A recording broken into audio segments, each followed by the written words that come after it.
Selamat pagi, berjumpa lagi dengan saya Supartiningsih.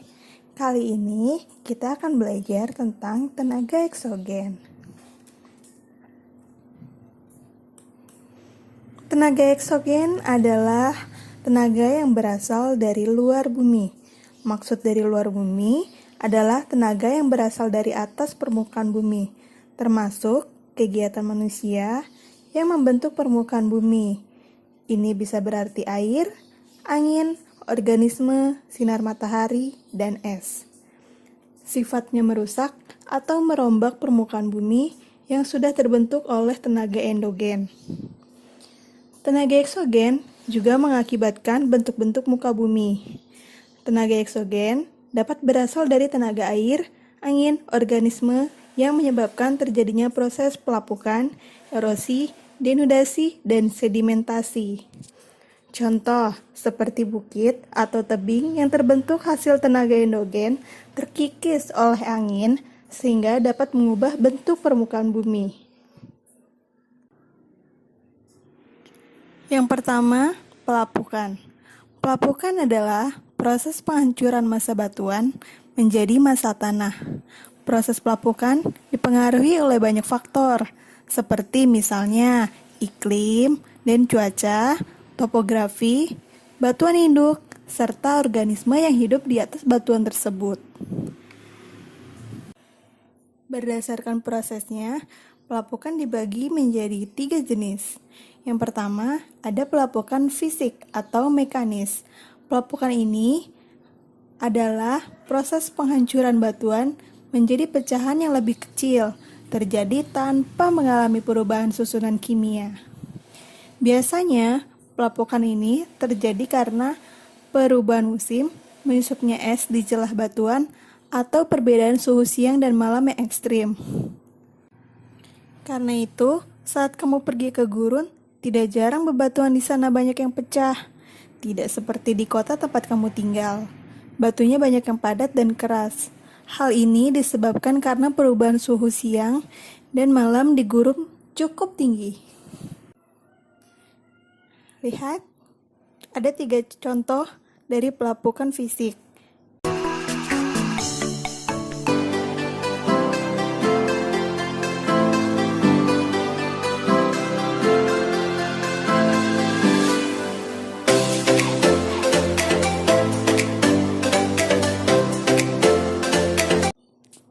Yang kedua, pelapukan kimia.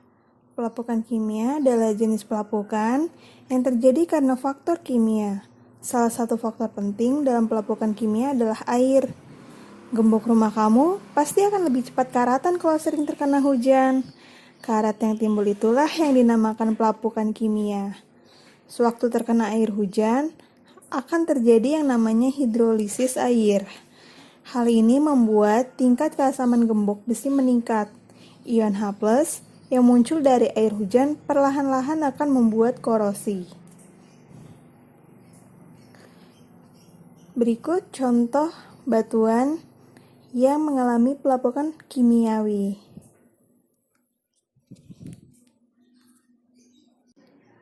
Pelapukan kimiawi tampak jelas terjadi pada pegunungan kapur atau kars. Pelapukan ini berlangsung dengan batuan, air, dan suhu yang tinggi.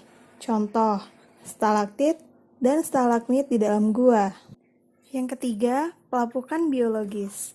Pelapukan biologi atau organis, yaitu pelapukan yang disebabkan karena adanya aktivitas makhluk hidup. Makhluk hidup yang menyebabkan pelapukan biologi ini bisa manusia, binatang, maupun tumbuh-tumbuhan.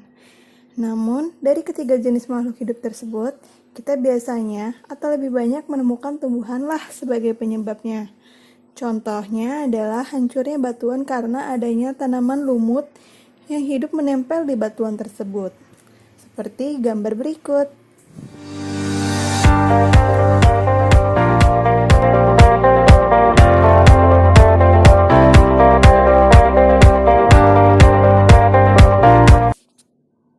Proses tenaga eksogen yang kedua adalah erosi. Erosi merupakan proses pengikisan permukaan bumi oleh media yang melibatkan pengangkatan partikel batuan. Berdasarkan penyebabnya, erosi dibagi menjadi 4 kelompok. Ada ablasi, korasi, eksarasi, dan abrasi. Pertama, ablasi. Ablasi merupakan erosi yang disebabkan oleh air sungai atau hujan. Ablasi yang disebabkan oleh aliran sungai itu bisa membuat tebing di sungai bisa semakin dalam. Adapun 4 tahapan terjadinya ablasi. Ada erosi percik, lembar, alur, dan parit. Lalu yang kedua, deflasi. Deflasi adalah proses erosi yang disebabkan oleh angin kencang yang mengikis batuan. Umumnya, kedua jenis erosi ini terjadi di daerah-daerah yang memiliki angin kencang, seperti di daerah gurun. Contohnya, bentang alam yang terbentuk akibat proses korasi dan deflasi ini adalah mushroom rock di gurun-gurun yang memiliki bentuk unik seperti jamur. Selain itu, ada pula yardang dan deflation hollow yang juga dipengaruhi oleh dinamika deflasi. Seperti contoh berikut.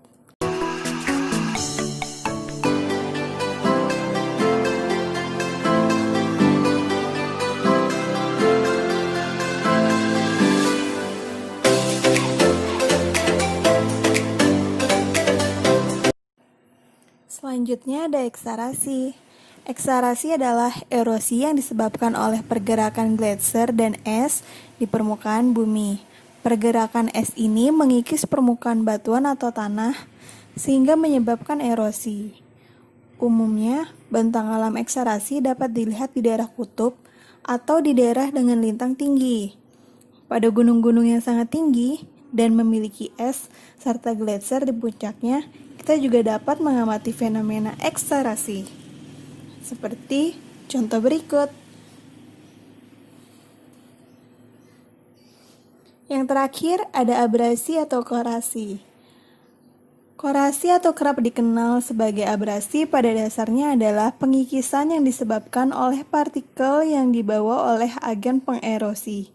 Ketika air mengenai suatu objek, maka partikel-partikel yang terkandung dalam airlah yang akan mengikis dan mengerosi material tersebut.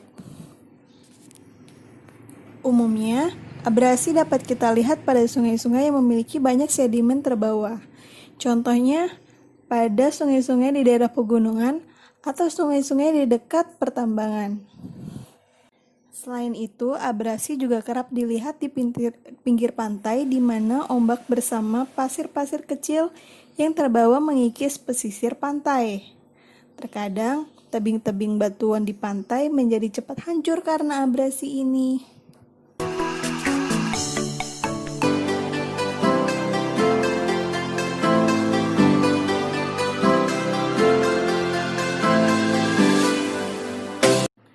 Proses dari tenaga eksogen yang ketiga adalah sedimentasi.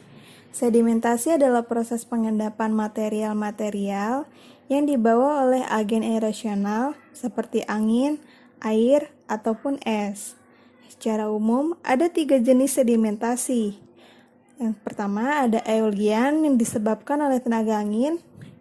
Yang kedua, marin, terjadi di laut. Dan yang ketiga, akuatis, disebabkan oleh tenaga air.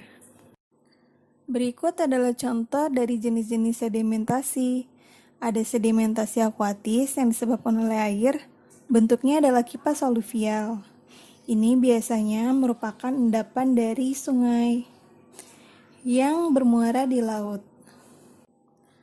Yang kedua, sedimentasi marin, disebabkan oleh gelombang laut.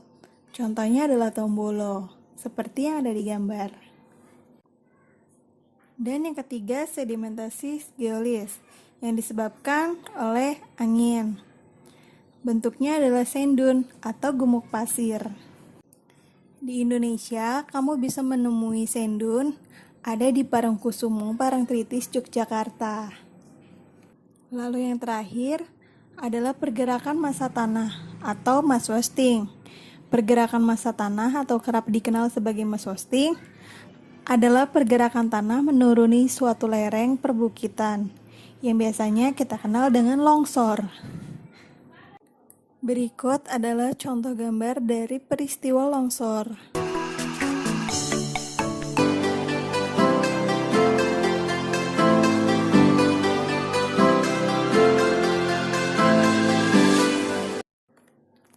Tenaga eksogen ini memberikan dua dampak yang sangat berpengaruh bagi kehidupan manusia. Yang pertama, dampak positif. Pengikisan dapat menyingkap sumber daya alam tambang dan migas yang bernilai cukup tinggi. Pembentukan bentang alam tertentu seperti delta dan endapan pantai yang bermanfaat bagi ekosistem pesisir. Pembentukan tanah dari pengikisan dan pelapukan batuan di daerah hulu sungai. Pengikisan daerah kapur menghasilkan banyak bentang alam unik seperti sinkhole, uvala, dan danau kars. Intensitas tenaga eksogen yang berbeda-beda di bumi merupakan salah satu faktor persebaran flora dan fauna di dunia. Dan dampak negatifnya adalah bencana alam berupa longsor di tebing-tebing terjal, bencana alam berupa banjir dan banjir bandang, menurunnya kesuburan tanah karena erosi, ablasi yang terus-menerus, pendangkalan danau atau badan air lainnya karena proses sedimentasi. Dan yang terakhir, bencana alam berupa asteroid atau objek langit yang jatuh ke permukaan bumi. Sekian pemaparan tentang tenaga eksogen dan dampaknya bagi kehidupan manusia. Sampai bertemu lagi di materi selanjutnya.